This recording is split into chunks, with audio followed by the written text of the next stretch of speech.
We've all had trauma. We all have, and it sits in our bodies in different places, and it comes out and it lashes out in places that are unrecognizable. Something that I've learned recently that I think is really important in what you're going through is that 95% of all our decisions that we make come from our subconscious brain. Only 5% of the things that we say and the decisions we make come from our conscious brain. So your unconscious self through your ketamine might be able to bring some things to your conscious self so that you can actually process and deal with them and move on to your vibrant, happy self, right?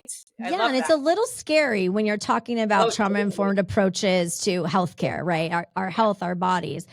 I know that for me and all of the things that I've gone through and all the doctors I've seen over and over and over, 95% of them, to use that statistic in my brain, 95% of them were not trauma-informed approaches to care for me. Not at all. 5% came in until I started to realize that that 5% can grow into 10 and can take over and start to shift where the people that I engaged with, the people that I was seeking for help, whatever it may be, energy work, holistic, exercise, whatever it might be, came from that same approach. Because if we don't approach our bodies and our mindset and everything that's happened to us in our lives, we've all had trauma.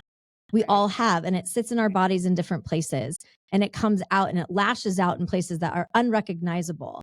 I know that when we've gone through a lot of trauma, whatever the trauma that has happened to us, whether it's childhood trauma, whether it's your whole entire life has been traumatic, whatever. I know that you've worked with people, and I was so surprised that you had worked with people with CRPS. But when you're working with people that have had deficiencies, whether they're neurological, whether they're physical, whether they're a little bit of both, whether they're trauma, how do you help work with people that have gone through with trauma from a physical strength perspective? How do you work with us?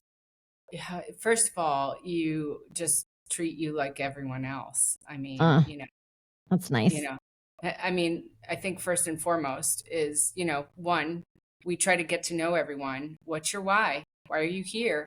What's your story? And then everyone has one. I worked on a brain injury team for a while. And sometimes when you have a brain injury, you look physically normal, but you're not. And Yeah, exactly. and so I would tell everyone we all have a disability. Every single one of us has a disability. It's just some of them you can see and some of them you can't. But every single person has an issue. Everybody has an addiction, everybody has some sort of issue. And I think that once we recognize that we're all more alike than different, right? The other thing we do at Rock Solid Fitness, one, we're going to find out where your threshold is because not everyone can work to failure.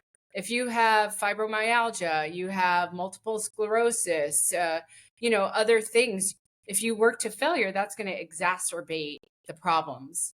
So I think that meeting people where they are, knowing what their why is and what they want to accomplish, and then just getting the buy-in of let's work on this together. Like you're going to have to let us know, are you willing to push the threshold? Because we might push over and you might not like it, but we'll pull back. But we kind of got to test the limits a little bit. It's like anybody. I would love to ask you the question and say, how do you want us to work with you? How would you like us to show up for you? And that is a question we ask every single member.